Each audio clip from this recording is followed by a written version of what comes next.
Hey everyone, it's Clint.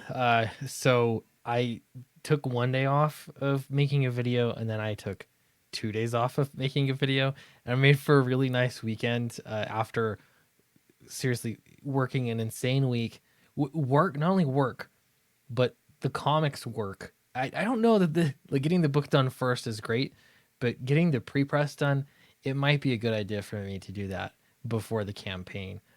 Just saying, it's a learning experience. Anyway, there's always something to do, but it's been an insane week. So I took off 2 days from making videos, and my campaign has been showing exactly that. And we're still moving, but it's slowed down a ton.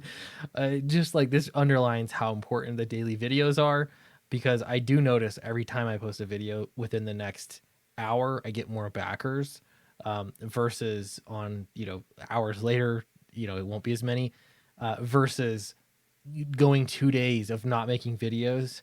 So it really is important for those of you that are crowdfunding. Side note: if your plan is just to go on live streams, you can do that. But I'm telling you, having some method to get a message out there on a daily basis, without getting permission from anybody, like you just do it, that is invaluable. Anyway, so check out Downcast. Long intro, I know, but if you haven't backed it, now's a great time to get in, because you can actually get in with the new readers bundle. We got a lot of new readers. This is on top of the ones we already sold. So welcome. I think we're gonna get well over 100 new readers come to the campaign. So appreciate all of you. That's a good way to get in. $45, and you're talking 120 pages here, an additional 80 pages here, like lots of story content. So check it out. Back it. All right.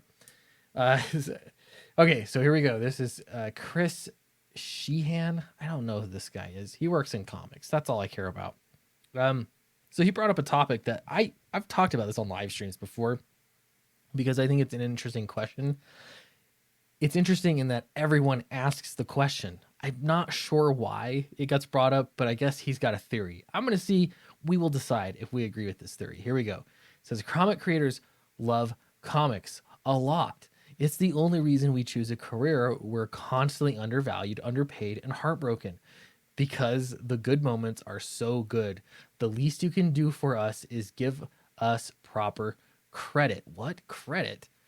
To me, as someone that hires, I am a publisher, by the way, and I hire artists. So far, I haven't really. I guess I've hired Vaughn to write something for me, but I haven't really hired writers to do a big project before. I hire a lot of artists to do so, though, and I feel like it's a big part of my job to give them credit for the work they've done, and just like put their name in the book. Uh, Mention it when I'm showing off the artwork. Mention who did the art. uh, that just seems really basic to me. But he's sort of moving to this other conclusion, which I think is interesting. Let's look at it. So we've got meme here: comic writers versus comic artists. If you unmask it, it's actually creators just asking for fair credit. So the question of, are comics writers more important, or are comics artists more important? And that comes down to essentially you trying to justify your existence. So if you're a writer, you're going to justify, saying, "Well, my job is so important." You feel the need to do that. And if you are an artist, you're going to do the same. Okay. I think this is again, it's a stupid question. It's like, Spider-Man versus the Hulk. Maybe it's fun to talk about, but at the end of the day, it's comics, so it's kind of both. Um, it's less. I just don't care. The comic is what is important. That's the most important part. You get the comic, you read the comic, you enjoy the comic. That's the most important part. Whatever you like from it, that's great. Um, so here's my question. Then I'm going to ask for Chris. He's got some more here. I got a question. In mainstream comics, did you find yourself struggling to get credit for work you did? If this is the case, I'm shocked. Is this one of those Dan Slott scenarios where Dan Slott is technically the writer on a book? He comes up with some ideas for the plot, and he hands it off to some other competent writer to actually do the writing for that story. Is that the kind of thing that we're talking about? Is that what happens more frequently in comics? So you're not getting credit. You're essentially a ghostwriter. There could be that. Um, Writers, or sorry, excuse me, artists. Are you not getting credit because it's all about the writer? That's who the company is promoting constantly, is the writer. those are the big names and the artists are replaceable. Do you feel that that is the case? Because from what I have seen in independent comics, that has not been the case at all. At all. Everyone gets credit for the work that they do. As far as I've ever seen, I've never seen anybody doing ghostwriting. I've never seen anybody, uh, drawing a book and not getting credit for it. This blows my mind. I can't believe that this is even a thing. But yet I still hear the question. Maybe people just want to ask who would win, Spider-Man or the Hulk. All right, let's continue. Let's hear him make his case. The writers versus artists discourse only seems to pop up time and time again because of lack of credit. Whether you write, draw, color, or letter, whether you buy comics for the art or for the writing or for anything else, that's perfectly valid and subjective. Okay, he continues. When you see creators trying to stress our own importance in the process, it's because we're fighting for what we deserve, not fighting against any other creators. It's not writer versus artist. No one is saying they deserve more credit than anyone else. It's just fair credit. Well, I want to pause right there for a moment. If, as a creator, let's say you're a writer, okay, because I'm a writer. Let's say that you're a writer and you find yourself in the debate over and over again of, no, writers are more important than, for comics. They're the most important part. They're such a huge component. Maybe, just maybe, you are the problem. Maybe that's the problem, is you are the one engaging in that debate. We've already agreed. This is it's for the fans. They are welcome to determine if artists or writers are more important. It's up to them. If you're a writer or an artist, I bow out. That's what I do every time. I always give some, they're all important, essentially, is what I come down to. But you allow people to pose that question and answer it for themselves.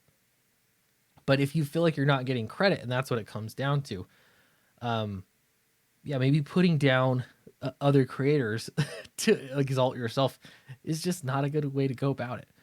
Let's see. Continuing on here, credit is free. We shouldn't have to shout about it or beg for it. Publishers, readers, and other creators should always fight to make sure proper credit is given. I don't want to see anyone end up like Jack Kirby or worse, Bill Finger. Well, okay.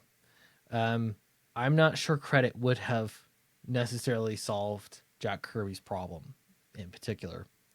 I think it went a little beyond that. I think credit's great. But if you look at Jack Kirby, everyone knows his name. He's one of the few comic creators that everybody knows his name.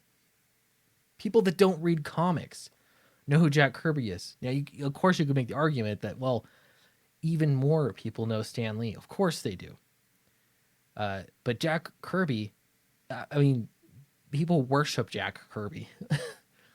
So I don't know. I don't see him being an example of someone not getting credit. I see him as an example of not getting paid, not being recognized monetarily like he should have been.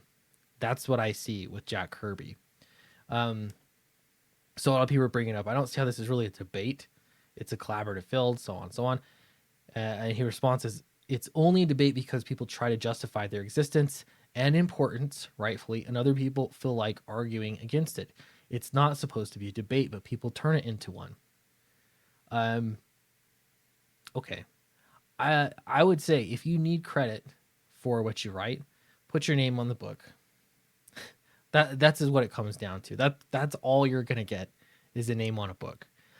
I'm gonna take this a step further. If this is actually the problem, that comic book writers and comic artists, fighting over who's most important, who's the prettiest girl at the ball, you're going to get, the deeper thing is that creators just want credit.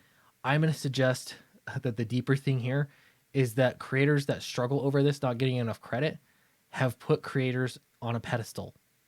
I think if you're a comic book creator who your name is on the book, if your name is actually on the book and you still feel like you're not getting the credit you deserve, and you're getting paid and you still feel like you're not getting the credit you deserve, I think that you have inflated expectations for what comic book creators should get. I think you're looking at in the Neil Gaimans of the world, you're looking at the Alan Moores of the world, the Frank Millers of the world, and you want what they have. You want to be in that position. And you feel like that's how comic book creators should be. And the reality is that they're not, that that's such a rare thing. Okay. The other component too is that maybe creators get a little jealous of one another. And so if somebody else is getting recognition, you see that as a win for them and a loss for you. That's not how it works in reality. Let people get recognition. You know, if your artist is touted as being the greatest artist, they're getting excellent recognition. Rather than feeling bad and feeling a need to bolster yourself up publicly, maybe join in and join the applause and applaud for that artist or writer, whomever. If your friend, colleagues, you're competing against you and they're doing a fantastic job, rather than getting upset and wanting your fair credit, so to speak, as long as your name's on the book, you have nothing to complain about. Instead, you should turn around and join the applause and say, yes, comic book artists are fantastic, aren't they? They're great. I love these comic book artists. They deserve all the credit that they're getting in the moment. Because I can guarantee you that when you're getting credit that you feel like is not enough, there's somebody else out there working in comics seeing you get credit and they're upset about it now. They are feeling like they're not getting enough credit and they might be getting a little jealous themselves. So ignore this. it's it's not important, comic writers versus artists.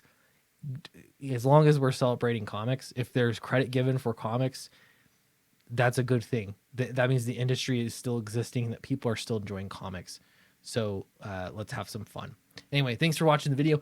Really appreciate it. Don't forget to check out Downcast 3. And might I add, Nacho Lozaro pulling out some of the greatest art I've seen him do.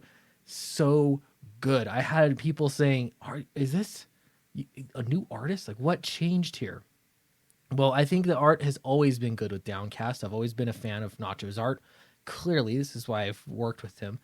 But I think what he's been doing, he just turned in a cover for one of the alternate issues, another one, and it's just beautiful stuff. This is you forming backers, building, molding a creator, an artist into something amazing. I cannot wait to see what else he has in the future. So check out Downcast, and I'll see you in the next video.